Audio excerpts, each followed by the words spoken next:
Una dosis de energía y economía sin política. México no puede poner aranceles.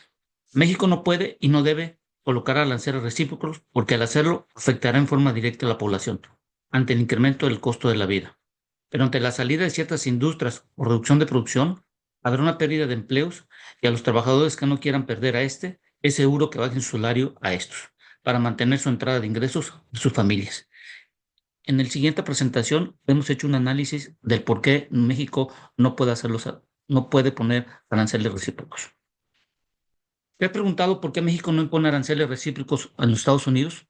La respuesta está en los salarios que el consumidor tiene hoy en día en la economía mexicana actual. Cualquier incremento a la inflación y cambios de precios de productos importados sujetos a un arancel y que puedan comprar en una industria manufacturera, energética, siderúrgica, alimentaria, tecnológica o agrícola afectará en forma directa al índice al precio del consumidor. Hemos de recordar que en nuestro país, en el año 2018, había 8.51 millones de mexicanos en la población económicamente activa ocupada, ganando hasta un salario mínimo. Hoy, a febrero del año 2023-25, con datos del INEGI, existen 23.96 millones de individuos que ganan hasta un salario mínimo. Esto significa que no tienen la adquisición de todo lo que pudieran tener en cuanto a las importaciones que se pueden tener. En el año 2018 habían 15.19 millones de personas ganando hasta dos salarios mínimos y hoy solo hay 17.20 millones. Quiere decir que el grosso modo no se ha incrementado donde deberías tener una mayor gente en poder adquisitivo. Y cuando vemos los que ganaban de entre 2 a 3 salarios, se ha disminuido de 9.8 millones a 3.4 millones. Esto significa que la gente cada día tiene una menor cantidad de dinero para poder gastar.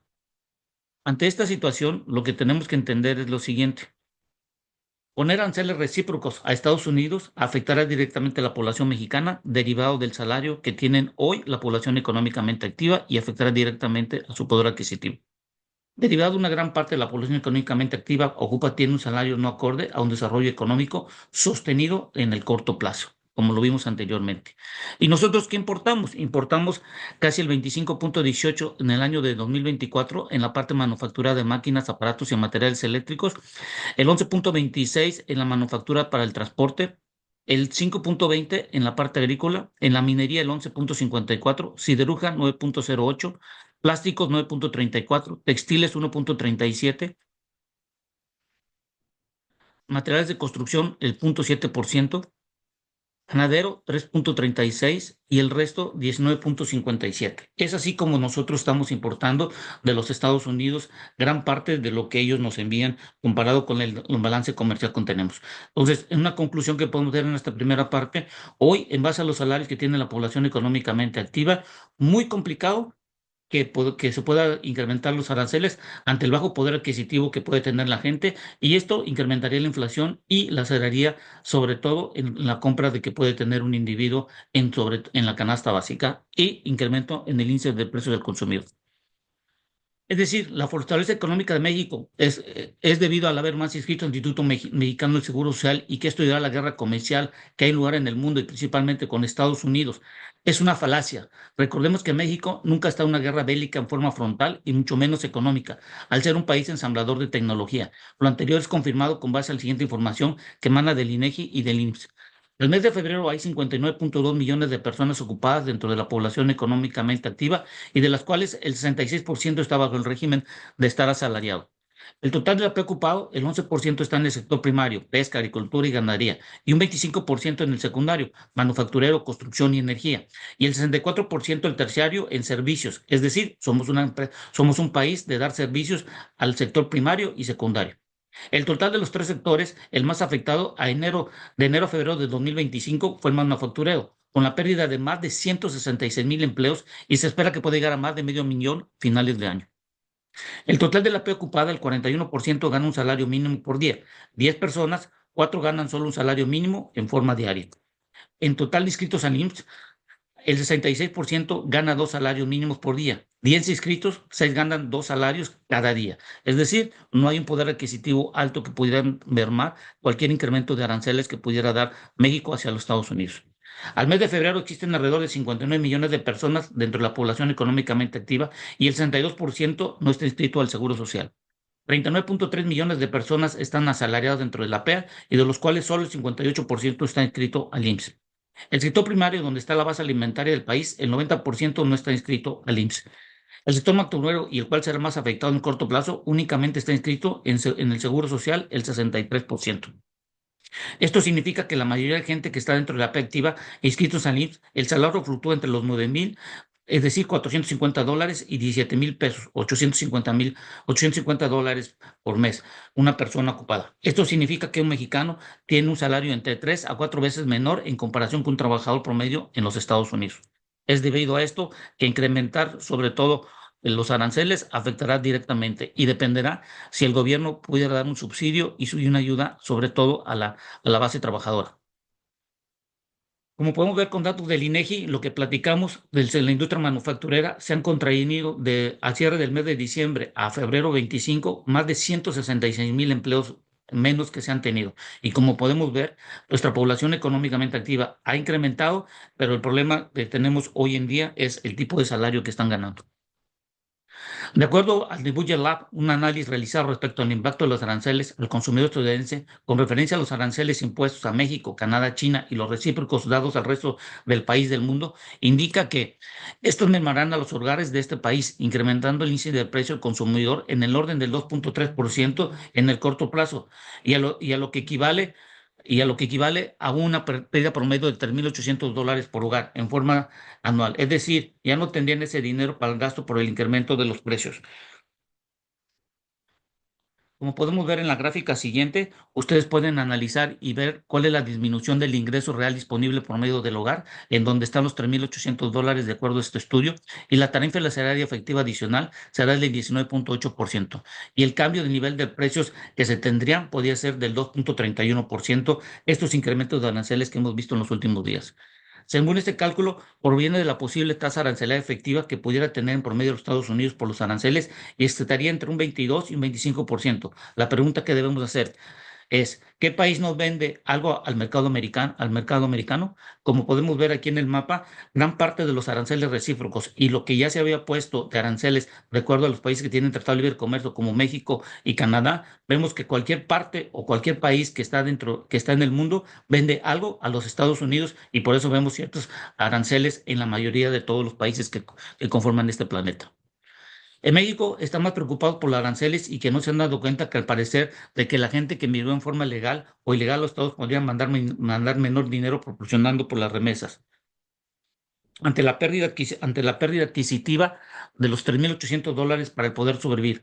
Ahora habrá el siguiente dilema por parte de ellos. ¿Mandaré los 5,500 a $6,000 en forma anual o tengo que ajustar mis gastos por el incremento del costo de la vida a donde radico en los Estados Unidos? Ese es un ejemplo. Una persona que está legal podría ganar $28,800 con el descuento arancelario y con las remesas que mandan en forma anualizada, solo le quedarían $19,600.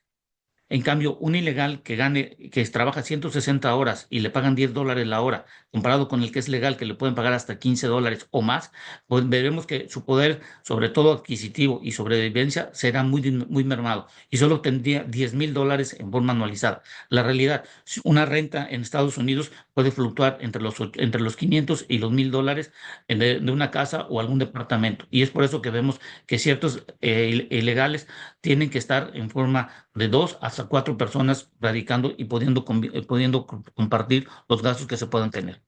Entonces, estos aranceles pegarán a los mexicanos que radican en el país y precisamente a los que reciben el dinero en México a reducir la cantidad de dinero por cada remesa enviada en forma mensual. Con todo esto y con lo que se presentó el plan de México, creo que debemos de entender lo siguiente, de acuerdo a los precriterios que presentó la Secretaría de Hacienda y Crédito Público. En el 2026 tienen grandes retos, porque según datos de la Secretaría de Hacienda y Crédito Público, el gasto programado, donde está la parte social y desarrollo, solo se incrementará un 2%, siendo la de mayor peso el dado a la protección social. Como todos sabemos, los ingresos están conformados en la parte petrolera, de a su vez los no petroleros, y esto forman los ingresos o llamada ley de ingresos. A esto tenemos el gasto programado, el gasto no programado y esto se llama el presupuesto de egresos. La diferencia que se tiene entre el gasto y el ingreso, a esto le llamamos déficit. Y el ingreso siempre es menor el gasto, a la diferencia se llama déficit presupuestario, que es un ingreso por deuda y líneas de crédito u otros. Entonces, poniéndole los datos de la Secretaría de Hacienda Crédito Público, este año se espera que los ingresos petroleros sean alrededor de 1.142.021, 1.142.021 millones de pesos. Para la parte de no petrolera van a ser 6.913.627 millones de pesos para dar un total de 8.055.649 millones de pesos. Esto es lo que podemos ver cuando vemos los gastos y comparado con lo que vemos, vamos a tener un déficit en el año 2024 de más de 1.17 billones de pesos o 1.170.000 millones de pesos que se tendrán. Por lo tanto, como vemos aquí, los datos que se tienen para el año 2025, estamos viendo que los ingresos petroleros serían menores comparados con los del año pasado. Los ingresos no petroleros serían mayor, en donde el ingreso sería la parte tributaria. Tendríamos una mayor cantidad de ingresos comparado con este año del 2025. Los egresos y los gastos que se tendrían serían mayor. El gasto programado, como dijimos, de un 2% más. Y el gasto no programado se reducirá, que es donde están los pagos que se hacen en cuanto a la deuda, para tener en decir un déficit menor con del año 2025 de casi de 1 billón de pesos. Eso significa que el gasto programado será mayor y por lo tanto Pemex como la Comisión Federal de Electricidad es muy complicado que se les llegue a aumentar en una mayor proporción comparado con el dato que se tiene hoy en día. Si vemos los datos que se tienen hoy en día sobre el presupuesto presentado de los criterios, podemos observar lo que vimos anteriormente en la parte petrolera y no petrolera. Y si vemos la parte de los tributarios, vemos un incremento que se puede ser sustancial comparado con el año pasado de más de 278.000 millones de pesos. Es aquí donde vemos el mayor incremento que se tiene en cuanto a los ingresos, es en la parte tributaria y una reducción en la parte petrolera. Y lo que vemos en el gasto programable aumentará en 160.000 millones de pesos y en donde vemos una disminución es en los costos financieros, de acuerdo a los datos de la Secretaría de Hacienda y Crédito Público.